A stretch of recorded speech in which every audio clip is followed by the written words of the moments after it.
먹어. 응. 땡큐. 너 어제 시장 가니까 요새 마스크 안 쓰면 재래시장? 앞에 가니까 마스크 안 쓰면 10만 원씩 내야 된다 그러던데 벌금. 그게 나도 이제 들었는데 그 인천시 같은 경우에는 20일인가 20일 뭐 3시부터인가 해가지고 마스크 착용이 의무화됐대. 그래서 만일 착용을 안 하게 되면 벌금을 내게 된다고 그러더라고. 거기다가 그 뉴스 보니까 그렇더라고. 그래서 23일 0시부터 새벽 0시부터 이제 전국적으로 2단계가 확대 시행이 된다는 거야. 최근 한 일주일에 굉장히 많이 확진자가 증가를 했단 말이야, 빠른 속도로. 그러다 보니까 전국적으로 확대 시행을 한대. 23일 0시부터. 그러니까 이제 상당히 좀 어려워지겠지. 또 하나는 이제 주말에 어떤 그 확산 징후가 있느냐에 따라서 이제 2단계에서 3단계로 또 한 번에 격상을 할 수 있을 거란 얘기야. 그렇게 되면 굉장히 더 어려워지겠지. 3단계가 된다면. 근데 그 뭐 차이가 뭔데 단계별로? 실내의 경우에는 50인 이상, 그리고 실외의 경우에는 100명 이상인 모임, 집합, 단체 활동 이런 것들이 개인적인 사적인 거건 뭐 공적인 거건 전부 그런 집합에 대한 개념들은 다 안 된다는 거야. 근데 50명이나 100명이나 그것도 어차피 엄청 많은 거 아니야? 많지. 근데 그렇다고 해서 그런 어떤 제한의 기준 없이 뭐 5명, 20명 모두 다 할 수는 없잖아. 그래서 2단계는 그런 기준으로 두고 한다는 거고 3단계 거리두기로 이제 강화가 되면 그때는 이제 더 강화돼서 10명 이상에 대해서 모든 집합 개념의 활동, 모임 이런 게 다 중지되는 거야. 그러니까 굉장히 단계가 심화되는 거지. 지금 2단계만 하더라도 인원이 이제 50명 이상 되는 거 한번 생각을 해봐. 예를 들어서 2단계에서는 고위험 그 시설에 대해서 그렇게 한단 말이야. 그 아빠 경우에도 이제 지인이 그 토요일에 결혼식을 하는데 50명 이상이면 안 돼.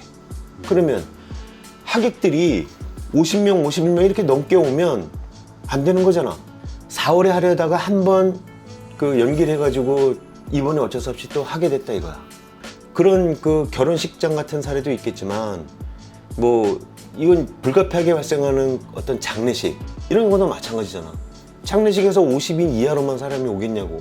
그러니 그런 모든 모임, 행사, 집합 이런 게 다 정지되는 거야. 그래서 이제 2단계에서는 고위험 시설이라고 하는 12개의 분류가 있더라고. 그 12개는 주로 이제 유흥업소나 이런 거에 주로 초점이 맞춰져 있어. 근데 이제 애들 학원 이런 공부에 관련된 걸로 보면 학원의 경우에는 300인 이상이라고 그러거든.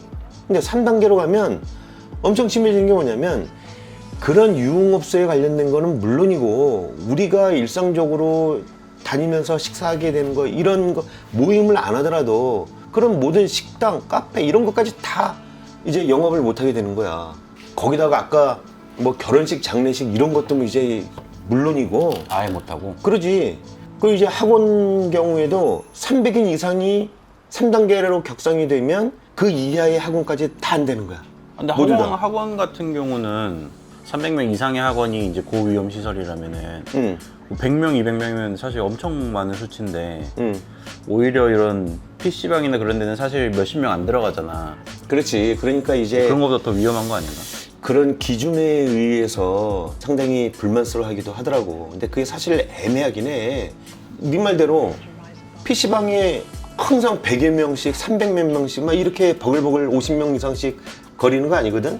근데 50명이 안 되고 원체 영업이 안 되니까 1, 20명, 몇 명 안 되는 경우도 많아. 그런데 PC방이니까 고위험 시설이라고 그래갖고 허가가 안 돼. 영업 활동을 못 해.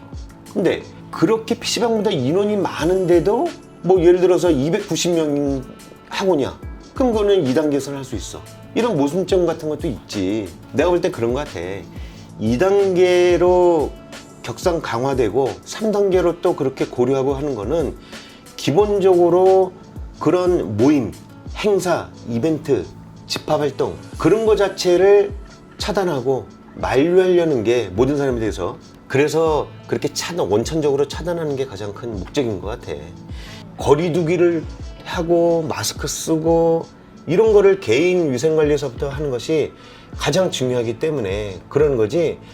그게 50명이 안 되고 49명은 되고 뭐 100명은 안 되고 99명까지는 되고 그 숫자에 크게 나는 의미가 있다고 보진 않아. 근데 요새 뭐 확진자 나오는 거 보면은 그냥 아싸 이렇게 바로 3단계를 좀 해야 되는 그런 시점 아닌가? 그러니까 그게 나도 참 보면 근데 대단히 조심하고 신중해야 될 거는 3단계라는 거는 아직까지 시행해 본 적이 없어 우리나라는. 아, 그래? 3단계는 없어. 초반에 막 했던 게 그런 게 3단계 아니야? 그게 나도 좀 헷갈리긴 한데 자 예를 들어서 스포츠 경기 안 시즌이 했잖아. 시작이 안 돼서 그런지 모르지만 스포츠 경기 시즌 스타트될 시점에서도 경기를 안 했단 말이야 초반에. 그러면 3단계에서 스포츠 경기 같은 거는 못 하게 돼 있거든 일체. 그러면 무관중 경기 종목은 아예 못 해. 스포츠 경기 같은 거 못 했다고 그래서 그러면 그 3단계 우리가 시행한 거냐? 그건 아니라는 거야. 그래서 정식으로 공식적으로 우리나라가 그 모든 집합활동 10인 이상에 대해서 금지하고 스포츠 경기 안 하고 애들 학교 등교 안 시키고 학원 못 가게 하고 모든 업소 문 닫게 하고 이런 3단계를 시행한 적은 없다는 거지. 근데 이거는 있더라고.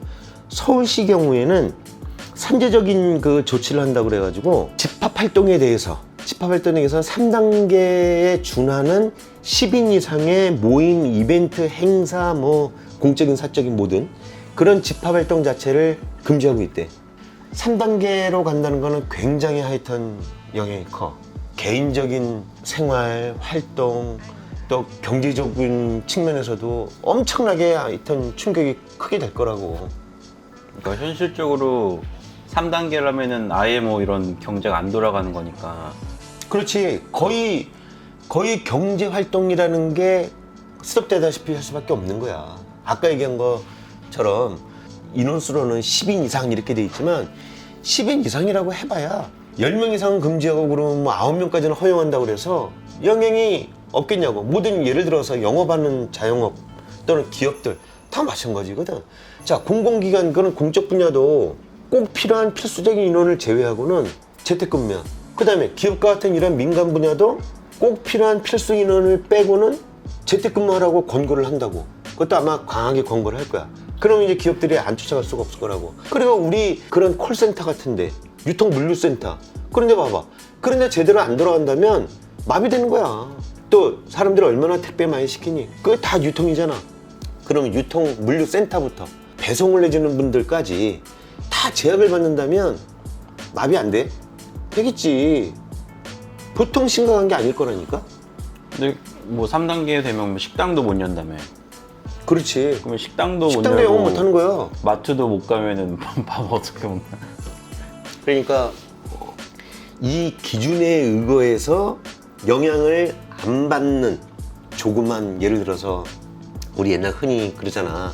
동네 슈퍼라고 하는 것처럼 대형 할인마트 빼고 동네 슈퍼 와갖고 좀 사고 식당도 그 영업하는 그 허용이 되는 그 기준에 업소가 있을지 모르지만 그런 데 갖고 이제 기웃거리면서 밥 먹어야 되고 그래 되는 거야.